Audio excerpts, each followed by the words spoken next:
सदियों पुरानी बात है। एक निहायत हसीन मुल्क में अमीन नाम का एक बढ़ई, बशीर नाम का एक दर्जी और जाहिद नाम का एक सुनार रहा करते थे। ये तीनों अपने फन में माहिर और निहायत ही मेहनती इंसान थे। मगर वक्त की गर्दिश ने कुछ ऐसा घेरा कि रोजगार की तलाश में इन सबको अपना वतन छोड़ना पड़ा। दिल में उम्मीदों का चिराग जलाए ये मुसाफिर किसी बड़े शहर की जानिब निकल पड़े। रास्ते में मौलाना फारूक से इन सब की मुलाकात हुई, जो ज़ुहद व इबादत में वक्त गुजारने वाले एक नेक इंसान थे। मौलाना भी उसी रास्ते के मुसाफिर थे, लिहाजा सब में एक साथ सफ़र तय करने का फैसला कर लिया। सफ़र के दौरान एक ऐसा घना और खौफनाक जंगल आया जिसकी दहशत से परिंदे भी पर मारते हुए कतराते थे। चलते चलते सूरज ढल गया और चारों तरफ स्याह अंधेरा छा गया। जंगली जानवरों की डरावनी आवाजें सुनकर इन मुसाफिरों की रूह कांपने लगी। अंधेरा इतना गहरा था कि आगे का रास्ता दिखाई न देता था। जान बचाने की खातिर इन लोगों ने एक निहायत ऊंचे और मजबूत दरख्त की तलाश की और उसकी शाखों पर चढ़कर बैठ गए। पत्तों की आड़ में इन सब ने खुद को छुपा लिया ताकि किसी दरिंदे की नजर न पड़ सके। अभी कुछ ही लम्हे बीते थे कि अचानक एक दर्दनाक चीख सुनाई दी। कोई बहुत बेबसी से पुकार रहा था, खुदा के वास्ते मुझे बचाओ, क्या कोई है जो इस गरीब की मदद करे, चीता मुझे फाड़ डालेगा। ये पुकार सुनकर दरख्त पर दुबके बैठे अमीन और बशीर ने नीचे झांका। देखा कि एक बेबस शख्स अपनी जान बचाने के लिए बदहवास भागा जा रहा है। इन लोगों ने फौरन आवाज दी, ओ भाई, जल्दी से इस दरख्त पर चढ़ाओ, वरना ये वहशी जानवर तुम्हें जिंदा न छोड़ेगा। वो शख्स निहायत डर के मारे कांप रहा था। जैसे ही उसने दरख्त पर कदम रखे, एक निडर नौजवान जिसका नाम जुनैद था, हाथ में एक भारी डंडा लिए वहां नमूदार हुआ। जुनैद ने बिना किसी खौफ के चीते का सामना किया। चीता अपने पिछले पैरों पर खड़ा होकर जुनैद पर झपटने ही वाला था कि उस बहादुर लड़के ने पूरी कुव्वत से डंडा चीते की नाक पर दे मारा। चीता दर्द से बिलबिला उठा, मगर दोबारा हमला करने के लिए आगे बढ़ा। जुनैद ने फिर से फुर्ती दिखाई और दोबारा डंडा उसकी नाक पर चढ़ा। चीते की नाक से खून बहने लगा और हार मानकर यह जानवर जंगल की गहराइयों में गुम हो गया। जुनैद एक ऊंची चट्टान पर खड़ा होकर जोर जोर से हंसने लगा। थोड़ी ही देर में कुछ और लोग भी वहां आ पहुंचे और जुनैद की बहादुरी की तारीफ करने लगे। इन लोगों ने दरख्त की जानिब इशारा करके अमीन, बशीर, जाहिद और मौलाना फारूक को नीचे आने की दावत दी। इन सब ने जुनैद का शुक्रिया अदा किया और कुछ इनाम भी दिया। अमीन ने पूछा, क्या आप लोगों को इन खूनखार जानवरों से डर नहीं लगता? जुनैद और उसके साथियों ने जवाब दिया, जनाब, हमारा तो ठिकाना ही ये जंगल है। हम शिकारियों की राह आसान करते हैं और इसी से अपना गुजारा करते हैं। अगर हम डर गए तो यहाँ एक पल भी जीना मुहाल हो जाएगा। जंगल के इन बाशिंदों ने मशवरा दिया, अगर अपनी सलामती चाहते हो तो सूखी लकड़ियां और पत्ते जमा करके आग जला लो। आग की तपिश और रोशनी देखकर जानवर करीब आने की जुर्रत नहीं करते। ये कहकर वो लोग वहां से चले गए। अब अमीन, बशीर, जाहिद और मौलाना फारूक ने जल्दी जल्दी घास फूस और लकड़ियां जमा की और एक मुकाम पर आग रोशन कर दी। आग की रोशनी से कुछ इत्मीनान तो हुआ, मगर जिस्म थकावट से चूर था। अमीन ने मशवरा दिया, दोस्तों, हम चारों ही निहायत थके हुए हैं। अगर हम सब एक साथ सो गए तो ये खतरनाक साबित हो सकता है। बेहतर यही है कि बारी बारी पहरा दिया जाए। एक शख्स जागेगा और आग को बुझने न देगा, बाकी तीन आराम कर सकेंगे। तमाम साथी इस बात पर राजी हो गए। सबसे पहले पहरे की जिम्मेदारी अमीन ने उठाई। अमीन अकेला बैठा आग की लपटों को देख रहा था। उसे महसूस हुआ कि खामोशी उसे परेशान कर रही है। उसने सोचा, यूं बेकार बैठने से बेहतर है कि मैं अपने हुनर का कोई नमूना पेश करूं। जब मेरे साथी सुबह जागेंगे तो मेरी कारीगरी देखकर दंग रह जाएंगे। अमीन ने अपने थैले से औजार निकाले और पास ही मौजूद शीशम के एक दरख्त से लकड़ी का एक उम्दा टुकड़ा काट लिया। उसने बड़ी लगन से उस लकड़ी को तराशना शुरू किया। उसने बड़ी नफासत से उसके नैनो नक्श बनाए, आंखें सवारी और एक निहायत हसीन औरत की मूरत तैयार कर दी। ये मूरत ऐसी दिलकश थी कि गोया अभी बोल पड़ेगी। अमीन ने उसे एक तरफ खड़ा किया और बशीर को जगाकर खुद सोने चला गया। बशीर जब जागा तो आग की रोशनी में उसकी नजर उस लकड़ी की मूरत पर पड़ी। उसने हैरत से कहा, सुभान अल्लाह, अमीन ने तो कमाल कर दिया। मगर फिर उसके जहन में एक ख्याल आया, अगर अमीन ने अपना हुनर दिखाया है तो मुझे भी पीछे नहीं रहना चाहिए। ये मूरत बिना लिबास के अच्छी नहीं लग रही। मैं इसके लिए शाही जोड़ा तैयार करता हूँ। बशीर ने अपना थैला खोला, कीमती रेशमी कपड़ा निकाला और उस मूरत के नाप का एक निहायत खूबसूरत लिबास सीने लगा। जब लिबास तैयार हो गया तो उसने बड़े करीने से वो कपड़े उस मूरत को पहना दिए। अब वो मूरत किसी शहजादी जैसी लगने लगी। बशीर ने अपना काम मुकम्मल किया और जाहिद को जगाकर खुद सोने चला गया। सुनार जाहिद ने जब उस सजी धजी मूरत को देखा तो उसकी आंखें खुली की खुली रह गईं। उसने दिल में कहा, अमीन और बशीर ने तो अपना हक अदा कर दिया, मगर जेवरात के बिना तो ये हुस्न अधूरा है। मेरे पास सोना मौजूद है, मैं इसे दुल्हन की तरह सजा देता हूँ। जाहिद ने रात के सन्नाटे में अपना काम शुरू किया। उसने सोने का हार, झुमके और कंगन तैयार किए और उस मूरत को पहना दिए। अब वो मूरत ऐसी हसीन नजर आने लगी कि किसी बड़े घराने की शहजादी मालूम होती थी। आखिर में बारी आई मौलाना फारूक की। जाहिद ने उन्हें जगाया और खुद सो गए। मौलाना ने जब उस सजी धजी लकड़ी की मूरत को देखा तो कुछ देर के लिए सोच में पड़ गए। उन्होंने सोचा, मेरे इन साथियों ने तो दुनियावी हुनर दिखाकर अपना लोहा मनवा लिया, मगर मेरे पास तो इबादत के सिवा कुछ नहीं। सुबह जब ये लोग जागेंगे तो मेरा मजाक उड़ाएंगे। मैं तो सिर्फ अपने रब के दर का फकीर हूँ, क्यों ना मैं उसी के हुजूर इल्तिजा करूं। मौलाना फारूक ने ताज़ा वजू किया, जाए नमाज बिछाई और निहायत आजिज़ी के साथ खुदा के हुजूर हाथ फैला दिए। उनकी आंखों से आंसू बह रहे थे। उन्होंने दुआ मांगी, ऐ मेरे परवरदिगार, तो हर चीज़ पर कादिर है। मेरे इन दोस्तों ने अपनी मेहनत से इस बेजान लकड़ी को एक सूरत अता की है। तू बड़ा रहमान और रहीम है, इस लकड़ी में जान डाल दे ताकि तेरी कुदरत का मौजज़ा ये दुनिया देख सके। मौलाना काफी देर तक रो रो कर गिड़गिड़ाते रहे। उनकी नीयत साफ थी और पुकार में असर था। अचानक जंगल में एक रूहानी सी हवा चली और उस लकड़ी की मूरत में हरकत होने लगी। देखते ही देखते उस मूरत में जान आ गई और उसने जिंदा इंसान की तरह सांस लेना शुरू कर दिया। मौलाना फारूक ये मंजर देखकर अल्लाह के हुजूर सजदे में गिर पड़े। सुबह की पहली किरण फूटते ही तमाम साथी जाग गए। जब सबकी नजर उस जीती जागती शहजादी पर पड़ी तो सबकी अक्ल गुम हो गई। मगर इस खुशी के साथ ही एक नई तकरार की बुनियाद पड़ गई। वो लकड़ी की मूरत जिस पर चारों दोस्तों ने अपनी अपनी मेहनत और अकीदत निछावर की थी, अब एक जीती जागती शहजादी के रूप में सामने खड़ी थी। उसकी हया भरी आंखें और चांद जैसा चेहरा देखकर चारों के होश उड़ गए। उस शहजादी ने निहायत अदब के साथ चारों मुसाफिरों को सलाम किया।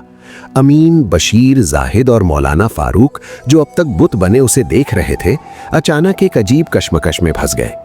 सबसे पहले अमीन बरही ने कदम आगे बढ़ाया और बड़े मान के साथ बोला, भाइयों, जरा गौर करो, ये हसीन परी सिर्फ और सिर्फ मेरा अधिकार है।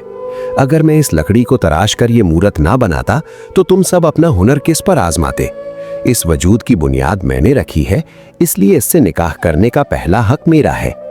ये सुनकर दर्जी बशीर का चेहरा गुस्से से लाल हो गया। उसने झट से कहा, अमीन भाई, महज लकड़ी का टुकड़ा तराश लेने से कोई शहजादी नहीं बन जाती। मैंने इसे शाही रेशम और कीमती लिबास से ढका है। बिना इन कपड़ों के ये सिर्फ एक बेजान मूरत लगती। मैंने इसे औरत का रूप दिया है, लिहाजा इस पर मेरा दावा सबसे मजबूत है। सुनार जाहिद भला कहाँ चुप रहने वाला था। उसने अपनी चमकती हुई अंगूठी की तरफ इशारा करते हुए तंज किया, तुम दोनों की बातें निहायत ही बचकानी हैं। अमीन ने लकड़ी काटी और बशीर ने कपड़ा सिला, मगर क्या किसी ने इसे शहजादी कहा? जब मैंने इसे सोने के जेवरात और हीरे जवाहरात पहनाए तब ये शहजादी कहलाई। सोने की कीमत तुम क्या जानो, ये मेरा हक है। आखिर में मौलाना फारूक ने गहरी सांस ली और बोले, तुम सब दुनियावी चीजों के पीछे भाग रहे हो। जरा सोचो, अगर इस जिस्म में रूह ही ना होती तो ये लकड़ी, कपड़े और सोना किस काम के थे? मेरी रात भर की इबादत और खुदा के हुजूर बहाए गए आंसुओं का नतीजा है कि ये आज सांस ले रही है। जान डालने वाला मैं हूं, इसलिए इंसाफ तो यही कहता है कि ये मेरी ही रहे। बातों बातों में तकरार इतनी बढ़ गई कि चारों ने एक दूसरे के खिलाफ लकड़ियां और औजार उठा लिए। जंगल का सन्नाटा उनकी चीख पुकार से गूंजने लगा। इसी बीच वही बहादुर लड़का जुनैद, जिसने पिछली रात चीते को भगाया था, अचानक दौड़ता हुआ आया। उसके हाथ में वही भारी डंडा था और चेहरा पसीने से तरबतर। वो चिल्लाकर बोला, होशियार हो जाओ, वो आदमखोर चीता अपने साथियों के साथ वापस आ रहा है। अपनी जान बचानी है तो फौरन उसी दरख्त पर चढ़ जाओ। चीते का नाम सुनते ही चारों दोस्तों की घिग्गी बंध गई। जो अभी लड़ने मरने पर उतारू थे, अपनी जान बचाने के लिए बदहवास होकर उसी पुराने दरख्त की शाखों पर जा दुबके। जुनैद नीचे अकेला रह गया। तभी वो खूंखार दरिंदा झाड़ियों से निकला। जुनैद ने अपनी जान पर खेलकर चीते के वार को खाली कर दिया। उसने एक बार फिर अपनी पूरी ताकत से डंडा चीते की नाक पर मारा। चीता जख्मी होकर जमीन पर गिर पड़ा और तड़पने लगा। अभी ये मंजर चल ही रहा था कि दूर से घोड़ों के टापों की आवाज आई। शहर का कोतवाल, जिसका नाम जालिम खान था, अपने घोड़े पर सवार होकर वहां से गुजर रहा था। जैसे ही जालिम खान की नजर उस हसीन शहजादी पर पड़ी, उसकी नीयत डोल गई। वो निहायत ही लालची और बदमिजाज आदमी था। जालिम खान ने बिना वक्त जाया किए अपने घोड़े की रफ्तार बढ़ाई, शहजादी को कमर से पकड़ा और उसे अपने आगे घोड़े पर बिठा लिया। दरख्त पर बैठे चारों दोस्त सिर्फ चीखते रह गए, मगर किसी की हिम्मत ना हुई कि नीचे उतरकर उस सशस्त्र कोतवाल का रास्ता रोके। जालिम खान बिजली की तेजी से नजरों से ओझल हो गया। जब खतरा टल गया तो चारों दोस्त नीचे उतरे। जुनैद ने उन्हें बताया कि वो सवार कोई मामूली आदमी नहीं, बल्कि इस शहर का कोतवाल है और बड़ा जालिम इंसान है। चारों दोस्तों ने फैसला किया कि वो बादशाह के पास जाकर इंसाफ मांगेंगे। वो भागते दौड़ते शहर पहुंचे और राजा के ऊंचे महल के सामने फरियाद करने लगे, दुहाई है जहां पना, दुहाई है। जंगल से हमारी शहजादी को आपका कोतवाल जबरदस्ती उठा ले गया है, हमें इंसाफ दिया जाए। राजा ने उन्हें दरबार में बुलाया। अमीन ने पूरी कहानी सुनाई, लकड़ी तराशने से लेकर मौलाना की दुआ तक। राजा ये सब सुनकर हंसने लगा और बोला, क्या तुम लोग मुझे बेवकूफ समझते हो? कहीं लकड़ी की मूरत भी जिंदा हुई है? ये बेरोजगारी का असर है कि तुम सबका दिमाग ठिकाने नहीं रहा। राजा ने कोतवाल जालिम खान को तलब किया। कोतवाल निहायत मक्कार था। उसने दरबार में आकर साफ इनकार कर दिया, महाराज ये सब झूठ बोल रहे हैं, मैंने जंगल में किसी शहजादी को नहीं देखा, ये लोग मुझे बदनाम करना चाहते हैं। राजा ने चारों मुसाफिरों की हालत देखी और कोतवाल की बातों पर यकीन कर लिया। उसने कहा, मुझे तुम्हारी दास्तान पर जरा भी भरोसा नहीं, मगर तुम गरीब मुसाफिर मालूम होते हो, इसलिए मैं तुम्हें सजा नहीं दूंगा। ये लो 500 अशरफियां और यहां से फौरन दफा हो जाओ। अगर दोबारा इस बेतुकी कहानी के साथ नजर आए तो तुम्हारा सर कलम कर दिया जाएगा। कोतवाल महल से बाहर निकला तो उसके चेहरे पर एक चालाक मुस्कान थी। उसके घर में वो शहजादी कैद थी जिसे वो अपनी बीवी बनाना चाहता था। जालिम खान की उम्र 35 साल हो चुकी थी, मगर अपनी बदमिजाजी की वजह से अब तक कुंवारा था। शहजादी ने अपनी हिफाजत के लिए एक चाल चली। जब कोतवाल ने शादी का प्रस्ताव रखा तो उसने निहायत शांति से कहा, मैं तुमसे शादी जरूर करूंगी, लेकिन मेरी कुछ शर्तें हैं। मुझे 40 तोला सोना और 400 अशरफियां चाहिए। जब तक तुम ये इंतजाम नहीं करते, मैं घर का कोई काम नहीं करूंगी और ना ही तुम्हें अपने करीब आने दूंगी। शहजादी की शर्त सुनकर जालिम खान कोतवाल ने पूरे शहर में कोहराम मचा दिया। वो हर जायज नाजायज तरीके से माल जमा करने लगा। रिश्वतखोरी और जुल्म का बाजार गर्म कर दिया ताकि जल्दी से जल्दी 40 तोले सोना और 400 अशरफियां इकट्ठी हो सकें। आखिरकार 6 महीने की मुद्दत गुजरने के बाद सारा सामान तैयार हो गया। कोतवाल ने बड़े फख्र के साथ शहजादी को सारा जेवर और रकम दिखाई। शहजादी ने कहा, अब निकाह की तैयारी करो और जुमे का दिन मुकर्रर कर दो। जुमे का मुबारक दिन आया। हवेली में खूब चहल पहल थी। जालिम खान दूल्हा बना निहायत ही अकड़ के साथ महफिल में बैठा था। शहर के तमाम बड़े लोग वहां जमा थे। जब काजी साहब ने निकाह की रस्म शुरू करने के लिए गवाहों को दुल्हन के कमरे में भेजा तो वहां सन्नाटा छाया हुआ था। गवाहों ने चीखते हुए बाहर आकर बताया, हुजूर, दुल्हन गायब हो चुकी है। कोतवाल के होश उड़ गए। वो बदहवास होकर कमरे की तरफ भागा। वहां का नजारा देखकर सब दंग रह गए। दीवार में एक बड़ा सुराख था। औरतें रो रो कर कहने लगीं कि वो अंदर अकेली थी और अचानक गायब हो गई। जालिम खान अपना सिर पीट कर रह गया, क्योंकि वो शहजादी उसका सारा सोना और अशरफियां भी साथ ले गई थी। उसने फौरन अपने सिपाहियों को पूरे शहर में फैल जाने का हुक्म दिया, मगर शहजादी का कोई सुराग न मिला। उसी शाम जब मौलाना फारूक अपने घर पहुंचे तो उनकी बीवी ने खुशी के साथ उनका इस्तकबाल किया। वो कहने लगी, मुबारक हो, आज वो शीशम की शहजादी हमारे घर आई थी। वो आपके लिए 10,000 अशरफियां और 10 तोला सोना देकर गई है। मौलाना हैरान रह गए। यही हाल अमीन बरही, बशीर दर्जी और जाहिद सुनार का भी हुआ। वो शहजादी उन सब के घरों पर गई और सबको बराबर का हिस्सा दे गई। मौलाना ने अपने दोस्तों से कहा, भाइयों, उस शहजादी पर हम चारों का हक था, इसीलिए उसने निहायत ही इंसाफ से काम लिया है। उसी शहर में नवाब अमजद अली की बेगम जुबैदा सख्त बीमार थीं। नवाब साहब उनकी बीमारी की वजह से निहायत परेशान रहते थे। जुबैदा बेगम को हर वक्त यही डर सताता था कि उनके मरने के बाद उनके बच्चों का क्या होगा। एक दोपहर जब वो अपने कमरे में अकेली थीं, वही शीशम की शहजादी वहां नमूदार हुई। उसने जुबैदा बेगम से कहा, मैं नवाब साहब से निकाह करने आई हूं, उन्होंने मुझसे वादा किया था। ये सुनकर जुबैदा बेगम के पैरों तले से जमीन खिसक गई। वो गुस्से और दुख में डूब गई। उन्होंने गिड़गिड़ा कर कहा, मुझ पर रहम करो, मेरे बच्चे अनाथ हो जाएंगे। तुम नवाब साहब से शादी ना करो, मैं तुम्हें मुंह मांगी रकम दूंगी। शहजादी ने मौका पाकर कहा, ठीक है, मुझे 2000 अशरफियां और 12 सोने की चूड़ियां दे दो तो मैं यहां से चली जाऊंगी। बेगम ने फौरन सारा माल शहजादी के हवाले कर दिया। शहजादी ने जाते जाते बेगम की दवा में एक खास दवा मिला दिया और कहा, ये दवा पी लो, खुदा के हुक्म से तुम तंदुरुस्त हो जाओगी। दवा पीते ही जुबैदा बेगम को अपने जिस्म में एक नई ताकत महसूस हुई और वो पूरी तरह ठीक हो गई। जब शाम को नवाब साहब लौटे तो बेगम को भला चंगा देखकर हैरान रह गए। बेगम ने सारा माजरा सुनाया। नवाब साहब गुस्से में कोतवाल के पास पहुंचे।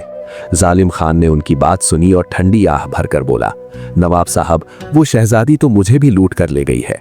वो कोई मामूली औरत नहीं बल्कि निहायत मक्कार है। मेरे सिपाही उसे तलाश कर रहे हैं मगर वो हाथ नहीं आ रही। शहर की एक निहायत ही मशहूर गली में एक आली शान हवेली थी जिसे सब नीम वाली हवेली के नाम से पुकारते थे। ये हवेली छोटी तो थी मगर अपनी नफासत और वहां मौजूद नीम के 2 पुराने दरख्तों की वजह से पूरे शहर में पहचानी जाती थी। इस हवेली की मलकियत फौजी सरदार बरकत अली के पास थी। सरदार साहब और उनकी बीवी बिल्कीस बेगम दोनों ही निहायत ही लालची और कमजोर दिल के इंसान थे। उनके पास दौलत की कोई कमी न थी मगर दिल इतना तंग था कि किसी जरूरतमंद को एक फूटी कौड़ी भी न देते। फकीरों और मिस्कीनों को देखते ही ये लोग उन्हें निहायत ही बुरा भला कहते और दरवाजे से धुतकार देते। एक दोपहर बिल्कीस बेगम अपने सहन में उसी नीम के दरख्त के नीचे बैठी बाल सुखा रही थी। अचानक एक सुरीली आवाज आई, बीबी जी, मुबारक हो, ये खजाना सिर्फ आपकी किस्मत में लिखा है। बिल्कीस बेगम ने चौंक कर देखा तो सामने वही हसीन शीशम की शहजादी खड़ी थी। खजाने का नाम सुनते ही इन बेगम की आंखों में लालच की चमक आ गई। इन्होंने शहजादी को पास बुलाया और पूछा, तुम कौन हो और किस खजाने की बात कर रही हो? शहजादी ने राजदाराना अंदाज में कहा, बीबी जी, इस नीम की जड़ में एक निहायत ही पुराना खजाना दफन है जो किसी बड़े शहजादे का था। मैं ये खबर पाते ही आपकी जानिब दौड़ी आई हूं, मगर ये बात याद रखिएगा कि दौलत ही दौलत को अपनी तरफ खींचती है। अगर आपके पास अपना कुछ सोना और अशरफियां हो तभी ये दबा हुआ खजाना बाहर आ सकता है, वरना किसी की मजाल नहीं कि उसे जमीन से निकाल सके। लालच ने बिल्कीस बेगम की अक्ल पर पर्दा डाल दिया था। इन्होंने फौरन एक कुल्हाड़ी उठाई और खुद ही जमीन खोदना शुरू कर दिया। गर्मी और पसीने से बुरा हाल हो गया मगर खजाने की हवस ने इन्हें थकने न दिया। जब 2 हाथ गहरा गड्ढा तैयार हो गया तो शहजादी बोली, अब एक लकड़ी का संदूक लाइए और उसमें एक सुर्ख रंग का कपड़ा बिछा दीजिए। बिल्कीस बेगम भागती हुई अंदर गईं और अपनी अलमारी से तमाम जेवरात और अशरफियां निकाल लाईं। इन्होंने सारा माल उस संदूक में रख दिया। शहजादी ने संदूक को गड्ढे में रखा और बिल्कीस बेगम से कहा, अब अपनी आंखें मजबूती से बंद कर लीजिए, मैं एक अमल बताती हूँ, उसे आपको 101 मर्तबा दोहराना है। जब तक अमल पूरा ना हो आंखें मत खोलिएगा और जब आंख खोलें तो आपकी नजर सीधी इसी संदूक पर होनी चाहिए। बिल्कीस बेगम ने फौरन आंखें मूंद लीं और अमल दोहराने लगीं। उधर शहजादी ने निहायत ही फुर्ती दिखाई, सारा जेवर और अशरफियां एक दुपट्टे में समेटी और दबे पांव हवेली से बाहर निकल गईं। जाते जाते उसने हवेली का बड़ा दरवाजा बाहर से बंद कर दिया। जब बिल्कीस बेगम ने अपना अमल मुकम्मल किया और आंखें खोली तो वहां ना संदूक था, ना सोना और ना ही वो शहजादी। बेगम पागलों की तरह चीखने चिल्लाने लगी मगर दरवाजा बंद होने की वजह से कोई उनकी पुकार न सुन सका। शाम को जब सरदार बरकत अली घर लौटे और अपनी बर्बादी का किस्सा सुना तो इनके होश उड़ गए। ये दौड़ते हुए कोतवाल जालिम खान के पास पहुंचे मगर वहां तो पहले से ही नवाब साहब और दूसरे लुटे हुए लोग अपनी फरियाद लिए बैठे थे। कोतवाल ने अपना सर पकड़ लिया और कहा, सरदार साहब, वो शहजादी तो हम सबको बेवकूफ बना गई है। मैं खुद उसकी चालाकी का शिकार हो चुका हूं। उधर मौलाना फारूक के घर एक बार फिर खुशियों ने दस्तक दी। शाम को जब ये घर पहुंचे तो इनकी बीवी ने सोने की अशरफियां और कीमती जेवर इनके सामने रख दिए। बीवी बोली, मुबारक हो, आज वो शहजादी फिर आई थी और ये सारा माल हमें दे गई।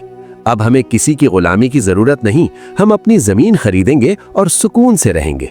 मौलाना फारूक की आंखों में आंसू आ गए। ये समझ चुके थे कि वो शहजादी कोई मामूली औरत नहीं, बल्कि इनकी दुआओं और साथियों के हुनर का एक मोजज़ा है, जो शहर के जालिमों और लालचियों का माल छीनकर हकदारों तक पहुंचा रही है। अमीन बढ़ई, बशीर दर्जी और जाहिद सुनार भी अब निहायत ही खुशहाल जिंदगी गुजार रहे थे। शहजादी ने जो कुछ भी हासिल किया, उसका बराबर हिस्सा इन चारों के घरों तक पहुंचाया। 3 महीनों तक उस शीशम की शहजादी का चर्चा पूरे मुल्क में रहा। वो शहर के हर उस शख्स को सबक सिखाती जो बेईमान और जालिम था, और उस दौलत को जरूरतमंदों में बांट देती। कोतवाल के सिपाही गलियों की खाक छानते रहे, मगर वो शहजादी कभी किसी के हाथ ना आई।